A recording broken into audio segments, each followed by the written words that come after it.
building building a business is pretty hard. It's a shit show. It's really a shit show. You're gonna cry. You don't cry when you're building a business. You haven't built a business. I think I've cried 4 times in the history of being in business, and embarrassing to say, but I have. A couple of times was because did some big deals, and man, I'll tell you the story. But basically, what happened was, and this is a lesson for you guys when it comes to business, because you're gonna get this too. So when you do business and you do business that involves people paying on terms, do not deal with a certain demographic of people, right? And I'm going to explain this to you. And this is not to be racist, right? This is not to be racist, but my experience in dealing in business, and I'm going to explain it to you with evidence, proof, and everything else you're going to need so you understand this is not a racial thing, but a practical application of my knowledge, right?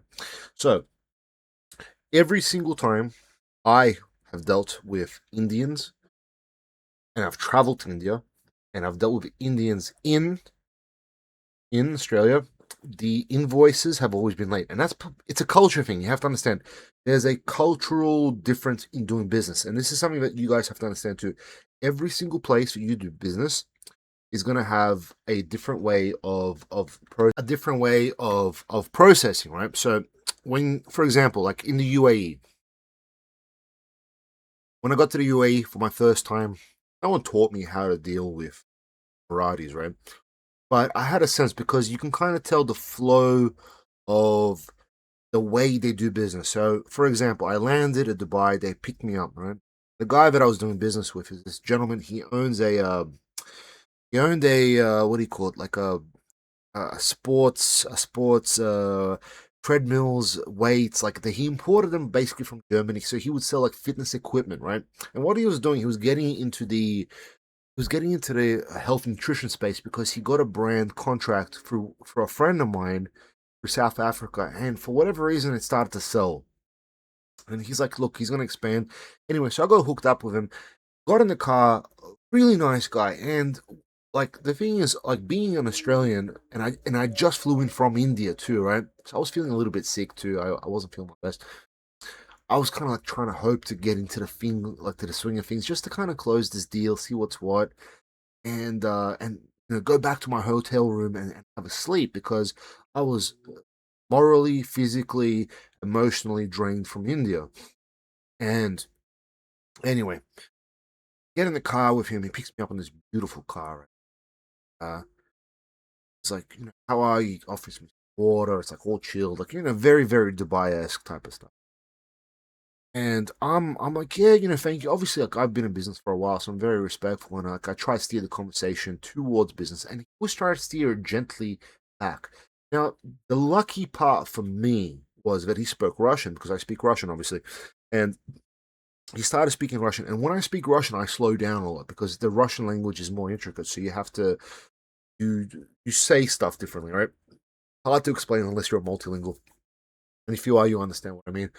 But anyway, started slowing down. He started like talking to me about himself, about like Dubai, about the culture, the people, the place.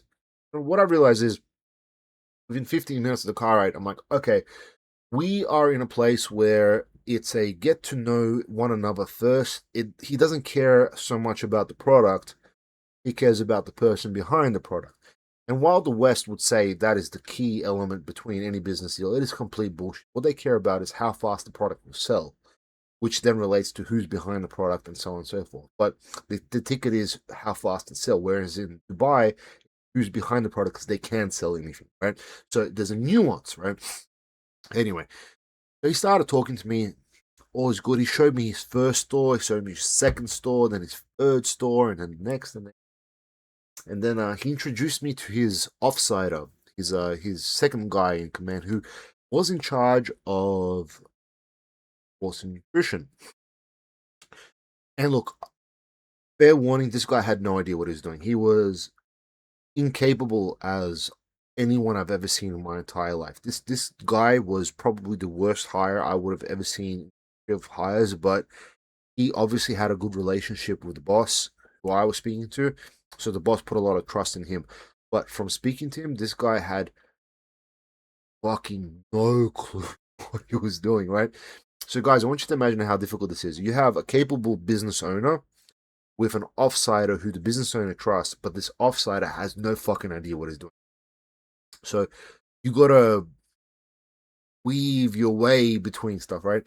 Anyway, so he took me to this really nice place, this really beautiful buffet it's it's like where all the market district is of Dubai. I can't remember the name of it, but it's like all the shops are there. It's not like fancy shops. It's like if you're going like if you're a Dubai person and you know where to buy like the market style stuff, this is where you go. That's where we went. And we were sat down on our dinner. It was like overlooking the water. And you could see the old Dubai place too, and all that stuff. Anyway, and he started talking to me. And then finally, when he worked out, and I started speaking to him in Russian, he worked out, I'm alright. He understands me as a person. Then, like, I kind of had to be honest with him. I'm like, listen, let's just call him Mr. R. I'm like, Mr. R, look, you're offsider. He's a gentleman that maybe has been with you for a while, but some of the questions he's asking me a little bit not indicative of a person that has been in the space for a while. Like the questions around imports, exports are they're not consistent with the current time frame, right? And look, these are things that you will understand in expertise. So I'm just telling you guys a story. Just follow along. It's gonna make sense again. And he kind of understood it. He kind of got it. He's like, yeah, look, he kind of handled the first imports, exports, but he just wanted a brand. He wanted something that's gonna like shape and build his portfolio because he would go to all the big expos in Germany and so on and so forth, and he would build these expos out. And I'm like, all right. And for me, I had to work out if these people were the right people to give my brand. Because while this guy was a good operator, the person he trusts, the vision that I'm going to play in, is a retard. And I'm like, well, I don't know if I want to take this PO. Anyway, we spend the day running around. He's showing me Dubai. He's showing me all these cool places, and he's showing me how rich he is, and all the stuff, right? All the wow, razzle dazzle. Like I'm like, yeah, cool. It's all amazing. We finally finished the day at about 5 something, and this is just near one of his shops. I'm pretty tired, and we sit down, and we're like, all right, well, what are we gonna do? And I'm like, all right, well, let's see who knows what. And guys, this is a very important lesson for a lot of you because this story first started about Indians, but it ended up about the UAE, and I'm going to tell you more about Indians later on. So we sat down. He wanted to place a PO, right? Now, this PO would have been at about, I can't remember the exchange rate at the time, but it would have been about 130, 125,000 Australian dollars, something like that. Not a bad starting PO. And I looked at the way things were going to be structured, and I said no. I said no. I'm like, I'm sorry. I don't think I don't think it's the right fit. And he was a little bit shocked. He's like, well, we do well with this brand. Like, why do you say no? And I said, I think you guys do well with this brand for how things are operating, but my brand, it requires a little bit more technical knowledge, and if you can't explain certain things about the brand, I can't teach your right hand guy because he doesn't really want to learn new stuff, right? And then for me to teach the staff, I'd have to go for him. So that the biggest block for me will be going for him, and he's the block. And I'm like, I don't want my stock to sit on your shelves. I don't want Dubai for me to be a failed market because the person that's responsible for Dubai is not capable of not selling these type of products. Like anyone can sell protein. All you got to do is have it on a shelf. It's got to taste good, and you got to price it as good or slightly less than everyone else. And no one has to shit themselves. It's very easy. My stuff, it's a little bit more technical. It's a bit more fun. It's a bit more interesting. That's the brand. So he's like, fair enough. He's like, Mr. Volko, if you have, any reservations or concerns, he asked me how long am I staying in Dubai for. I'm like, oh, next couple of days. He's like, look, let me get you a car ride home. Have a think about it on the way. Before you take off, why don't you come back and why don't you tell me about your decision? And let me see if I can change your mind. I'm like, okay, all right. I get back to my hotel and I think about it. And I remember my trip to India. And I remember how it was dealing with because in India I said yes to a contract and I learned so much from India. Margins were not the best. People I was dealing with were they were they were just there for a paycheck, right? And I'm like, I was willing to try it in India, but in Dubai I'm not because in Dubai it's a place I see as a long-term investment. India churns for stuff. And this is another thing. When you go to different markets, you have to understand there's going to be a different market for a different thing. It's going to be one of them will be a test to see how things go, others will be a forever market. And with the Indians, I like we went for it because it's a shot in the dark. Sure, why not? No one really knows and hears about it. It's like if it picks up, it picks up. You learn a little bit. It's a sport fuck, right? Dubai, not so much, man. You don't want to fuck up Dubai. You wanna do it right.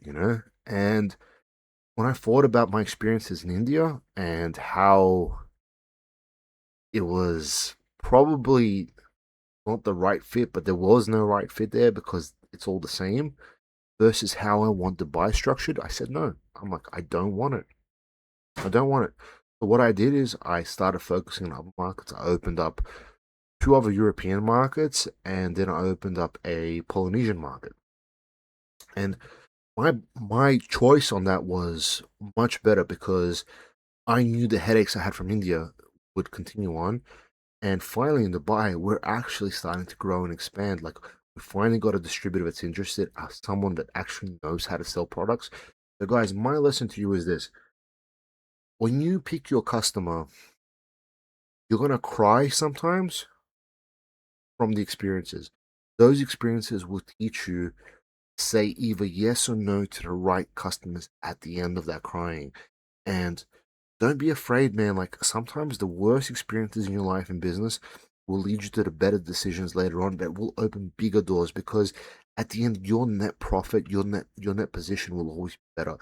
And if you have listened this far, I really hope you got some value out of this particular life story. It's an interesting one and one that I look, I left this part out, but I shot myself on the plane after in India. Like, man, worst Delhi belly. Like, it was terrible. I was going through the works. So, guys, I hope you enjoyed this video. If you did, please say something. I don't know, leave a like or a thumbs up or something. And thanks for tuning in. And if you are, leave a follow too. All right, I'll see you on the next one.